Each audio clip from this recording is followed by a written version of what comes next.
টান দিবে নেবে আর বলবানে আর এই যেটা আপ্যায়ন করে ভাই কিসের খাওয়া দাওয়া হচ্ছে?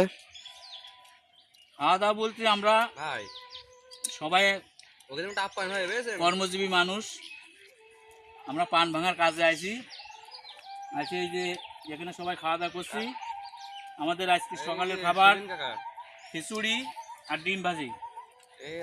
বন্ধুরা আপনারা সবাই চলে আসুন আমাদের সাথে শরীক হন। এখান থেকে একটা আলাদা মজার ব্যাপার, আনন্দের ব্যাপার। এই যে আমার অনেক ভাইরা আছে, আসলে খিচুড়ির স্বাদ খুব ভালো হয়েছে। আপনারা সবাই চলে আসেন, সবাই একসাথে মিলে খাই।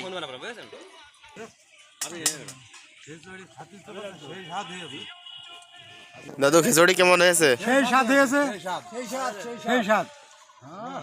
আরো 2 গামলা হয়ে যেত খালি পুড়ে যেত। তা তো ফুরাই গেছে, নাও আরো নাও। আর নেব না, আর যাওয়া মতন নেই। আমরা রাষ্ট্রের দিন সবাই চলে আসবো আবার খাতি দুপুরের দিক।